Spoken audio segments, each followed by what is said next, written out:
So we actually found a ballot box in North Carolina. Oh no! And these are actual North Carolinians' votes. And why do we know that they're North Carolinians' votes? Well, like a lot of places in America, other than Connecticut, not named Connecticut, a lot of places in America, the ballot boxes were visited by old man's toenails. Old men's toenails. So I got it's backwards on the screen. Old men's toenails. Okay, there you go. So this is a North Carolina ballot box, unfortunately, and not to take anything away from old white men who got these ballot boxes, who actually went out to vote and took the time because they were really angry. A lot of folks that beyond were kind of blasé about what was going on in America. President Obama didn't do the immigration thing like they were hoping he would do. He was going to wait till after the election, and apparently now he's going to do it. They said, you know what? Why show up? The guy's not showing up in our state. Of course, it was in a case of places like North Carolina. Kay Hagan said to President Obama, by the way, please don't show up. And in retrospect, that might have been a mistake on a lot of their parts, because you got a president that's maybe not popular in your state generically, but it's certainly popular amongst the base of your party in your state, the folks that you're counting on to get the heck out and vote for you. And in North Carolina, Kay Hagan lost by a fairly slim margin, maybe, very possibly, because she chose not to have President Obama come and stump for her.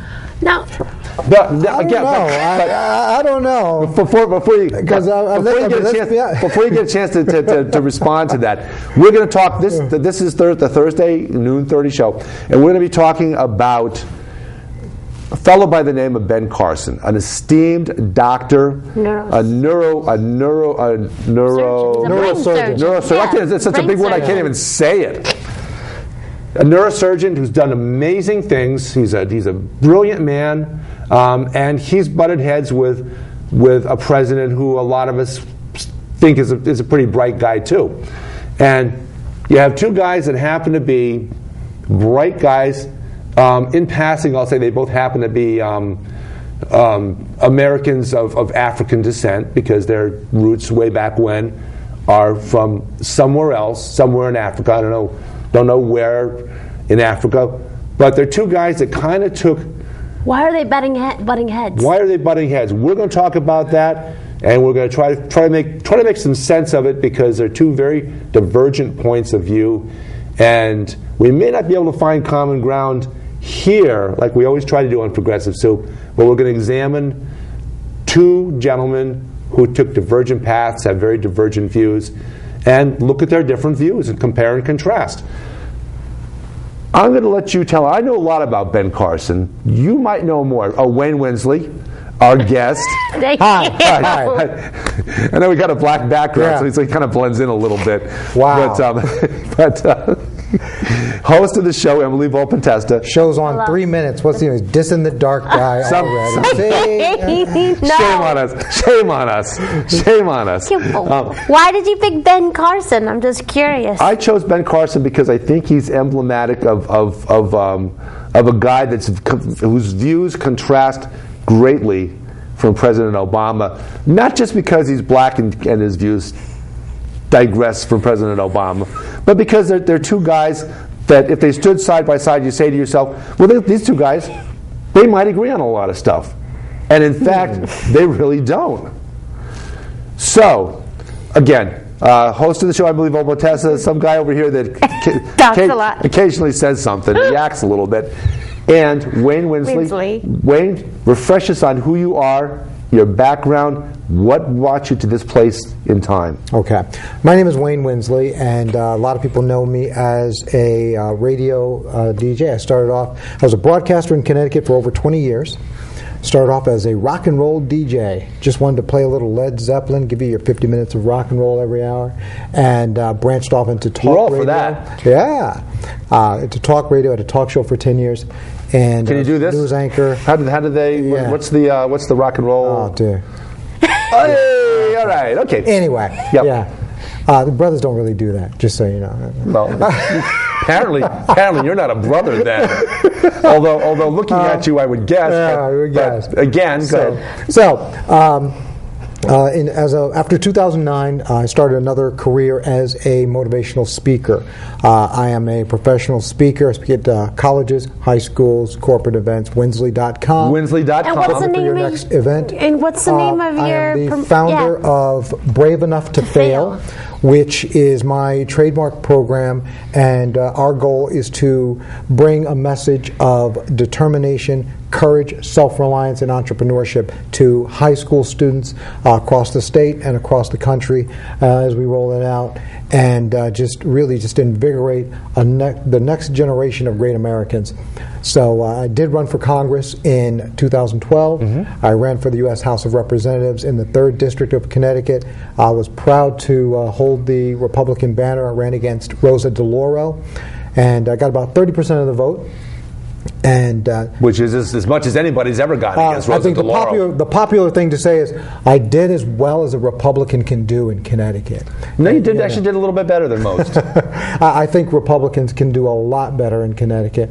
We just have to get better at messaging. Mm-hmm. We have to run better candidates. We have to get better at finding that common ground that you talk about all the time. Well, I think we have to get better at letting people know that Republican principles and values are in line with the things that made this country great in the first place. We're talking about... You bring a guy named Weicker back to run as a Republican, you got me. I'm voting Republican. Weicker-liker? You got it. You bring back a... That sounds a little bit perverse. That's what they call them, though, Weicker-likers. Okay. Yeah. You bring back a guy named Eisenhower to run for president, Bing, you got me. Teddy Roosevelt, Bing, you got me. Even some guy named Lincoln, probably. You probably got me there, too. Okay, so we have to get back in the Wayback Machine and bring back all these dead guys. No. Okay, but bring back my Republicans. How about this? Well, wait a minute. Yeah. How about the idea of you being able to keep a little bit more of your money? Yeah. Not a bad thing. Now, okay, so fine. He doesn't want his money, but I tell you what would be a good thing. Not really. What would be a good thing, especially in our cities, we have a lot of young people who are unemployed. Mm-hmm. You know, there are a lot of parents who are worried about their sons becoming the local cocaine distribution agent. Yep.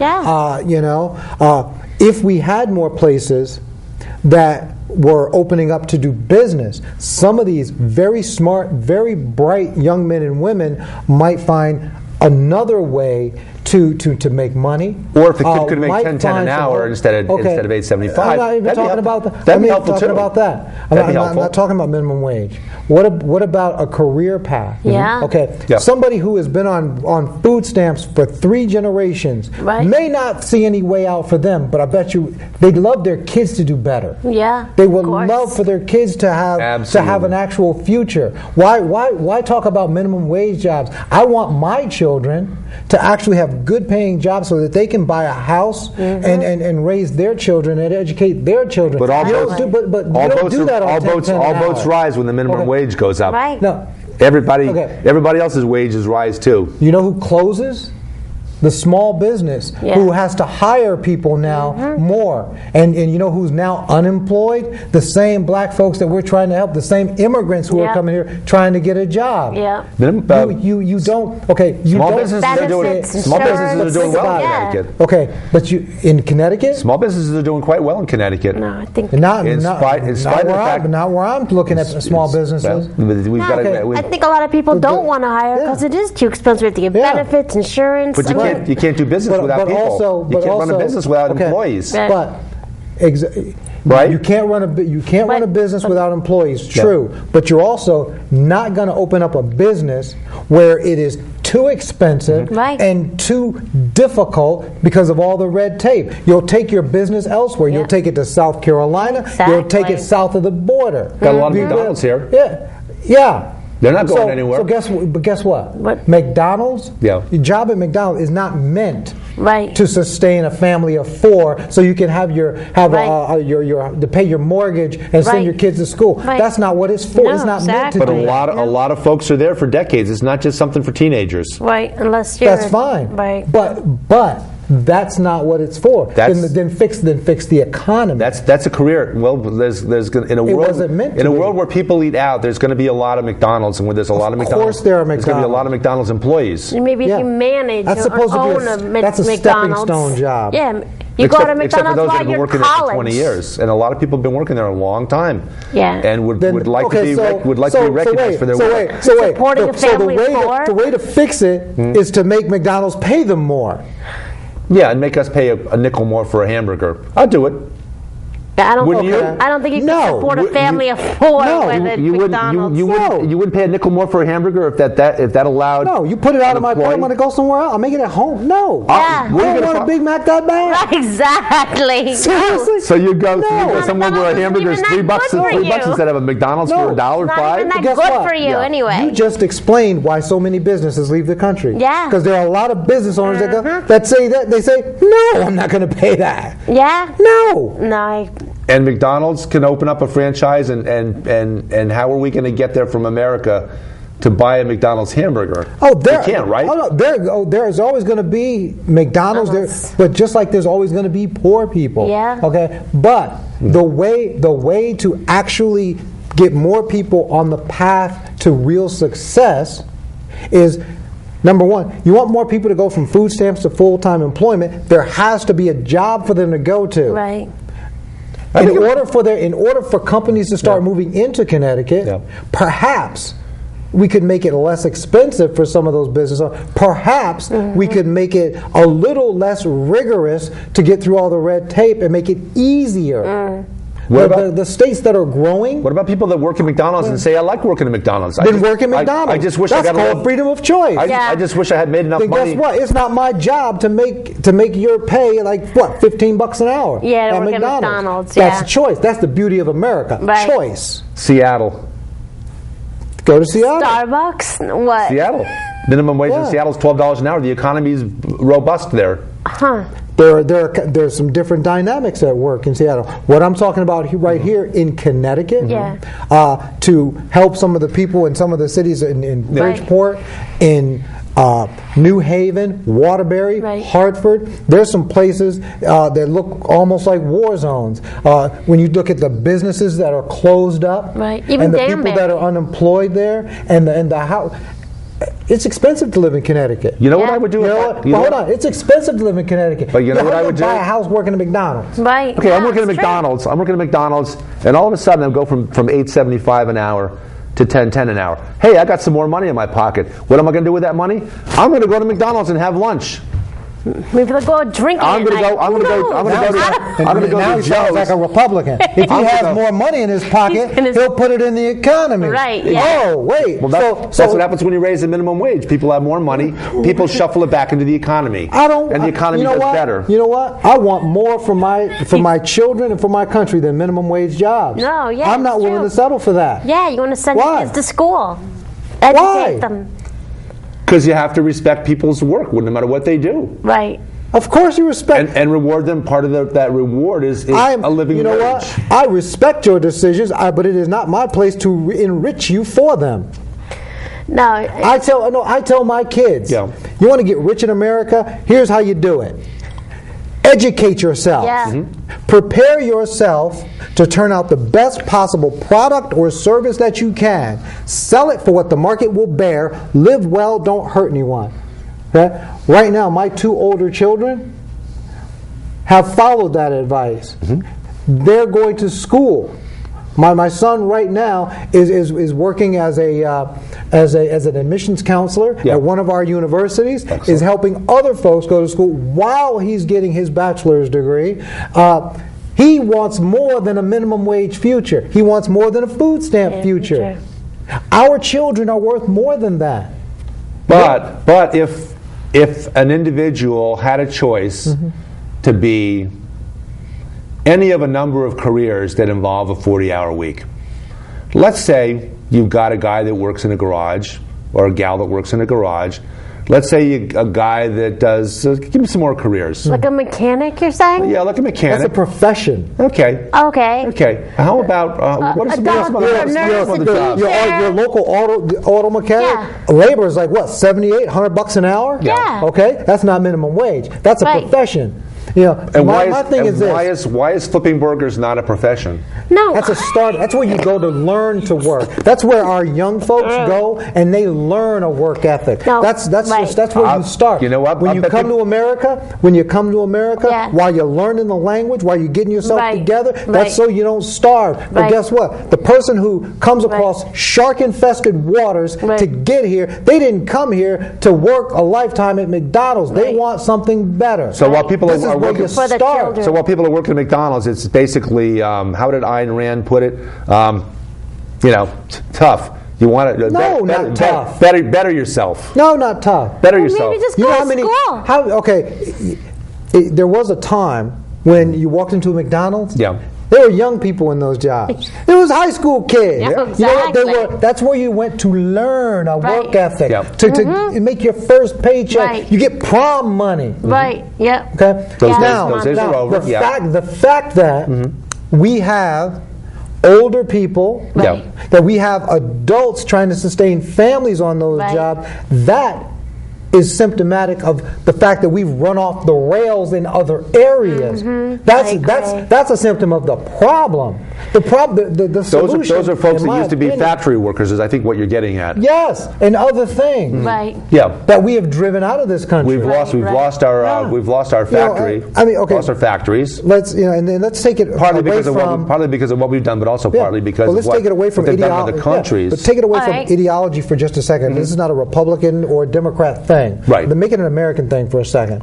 Right now, it is fashionable to say that corporate America needs to pay its fair share of taxes, Right. and they got all these big fat profits Yep. and things like that. But the truth of the matter is that right now the corporate tax rate in America is higher than in any other country on the planet. Japan used to be higher than ours. They actually lowered their corporate tax rate. It's already the highest on the planet. And because of that, many companies choose to move where the tax burden is less, because the bottom line, I'm a capitalist. Okay? The job of a company is to make a profit. Right. To turn out a profit, or to turn out a product or a service. Yeah. I'm not for no regulation. There's a difference. You should have enough regulation to make sure that products are safe and people are not taken advantage of. Yes. But when you make it so that it is onerous on a business to do business, people tend to leave. We make decisions as shoppers. We may shop at Walmart versus Saks Fifth Avenue. You know why? Saks is expensive. Yeah. I can get a pair of sneakers at Walmart for Right. $30. Exactly. You know? Like Bob's. I know my kid wants the LeBrons that came up, but you know what? Sorry. Yeah. So exactly. people make buying decisions for price, for value. Yeah. What they can afford. How can we expect companies to do different? Well, Henry Ford saw it differently than you.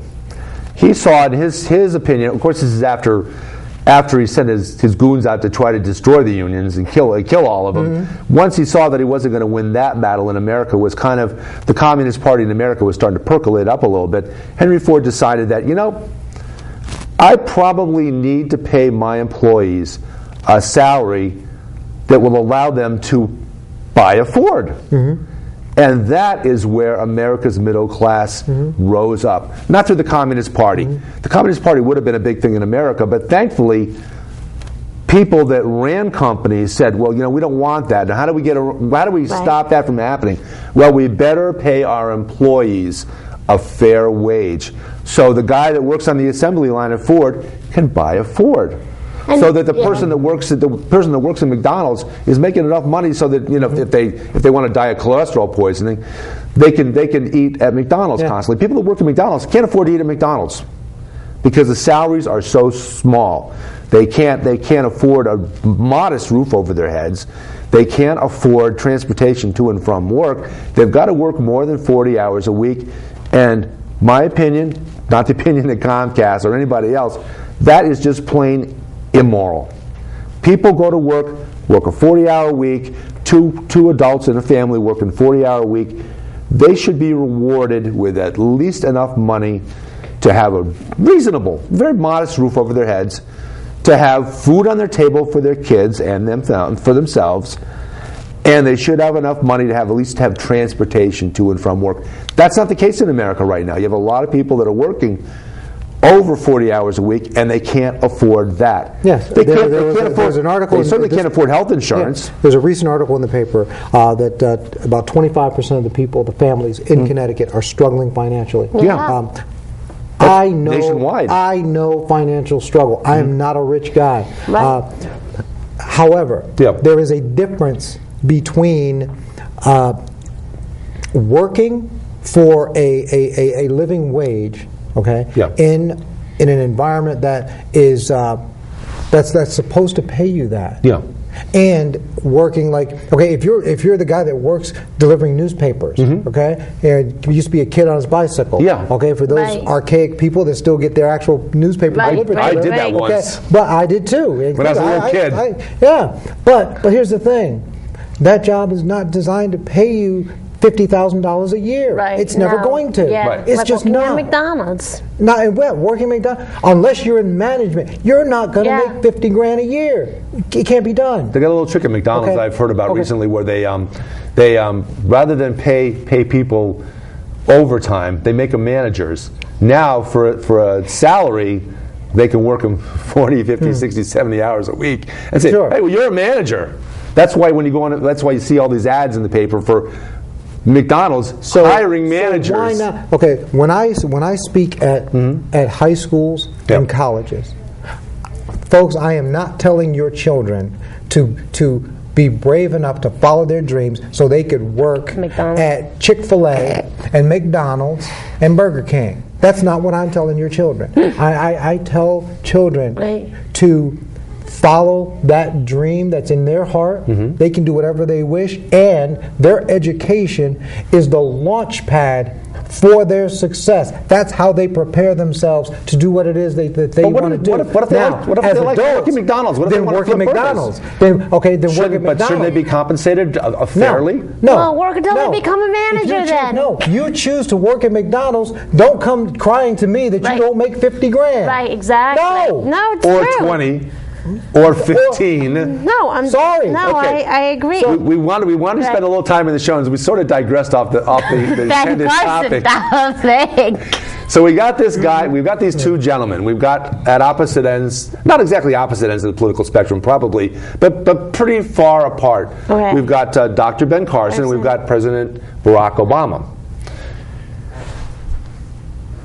I don't know where to go with this, frankly, other than the fact that, well, share with us about. Let's role play. This just turned into an episode of Ask a Black Dude. No, not exactly. Ben Carson. Not exactly, because you're going to be Dr. Ben Carson, and I'm going to be President Obama. So I'm going to be African for a moment here. I mean, there's no other person that has different opposing views of Obama. I'm just curious why you picked Ben Carson. You want to start with healthcare? Or you want to start with immigration? What do you want to start with? Okay. We disagree on. You have two gentlemen in Barack Obama and Ben Carson who have two dramatically different visions of experiences and visions of America. Dr. Carson grew up kind of like I did. He was poor, black, single parent. Okay, so. President Obama, single parent. I was single parent. My mom brought me to live with my grandparents. Here's the difference in Kansas. Here's the difference in the heartland of America. Go ahead. Yes, one gentleman spent his life. They're both highly educated gentlemen. Right. Okay, the similarities end when they go out into the world. One makes his way in medicine. And in a capitalist system, helping people out and getting compensated for it. Absolutely, absolutely, and understands. I'm taking just the healthcare issue. Understands some of the intricacies involved with how you provide people medicine, trying to pay for care and things like that. The other person. I'll speak for myself. Thank you. Okay, go ahead. I became a community organizer because I wanted to help people. Okay, so. And I help people in a grassroots way. Oh, in my community, helping people out, helping people get ahead. Now, Dr. Carson, your turn. My way of getting ahead was really more self-reliance, determination, education, hard work. The alternate view is I'll let you say it, then I'll correct you. Yeah, Since I can speak for myself, thank you. The view that one, especially those who happen to be of a darker hue than some others, need help either from a government or some other well-meaning source. That it can't really be done on your own because the system is stacked against people like No, me. it's actually the playing field is tilted. We'll let President Obama speak for a moment. Me playing the part of President Obama. Poverty in America is not a black issue. Poverty in America is an issue of people that can't get ahead because the system is stacked against them. There's wealth, and then there's poverty, and there's middle class in between. Wealth is being concentrated. 50% of America's wealth is in 2% of its citizens, something like that. I might be up by a little bit. 1 minute. Okay. But you have this shrinking middle class. And that's partly because we have jobs that are different, because people don't get paid as much money for working McDonald's as they used to get paid for. Now they're going like this at McDonald's and they're getting paid this much. Used to be they went like this on the assembly line and they got paid this much. And then the people at Ford could afford to buy a Ford. So here's the problem. We need to compensate people fairly for doing this, just like people that did this, because it's a 40-hour week job. It provides something to the community. You're open for business. You have food for people, if you could call it food. And at that, we're going to have to shut it down because the president just equated flipping a burger with building a Chevy. You know what? It's pretty much the same thing. It's a routine. It's a rote thing. Instead of going like this, you're going like this. You wonder why all the jobs left. No, but maybe people flipping burgers shouldn't be supporting families of 4. I mean, maybe people shouldn't be having kids. Maybe. Let's not get into the abortion issue, please. No, I'm just. Let's not go there. I waited to have kids until I could pay for the care and feeding of said offspring. But that's just me. No, it's true. Exactly. And likewise me, and Emily's still working on that. So again, that's a work in progress. So wait, that's our problem. Why?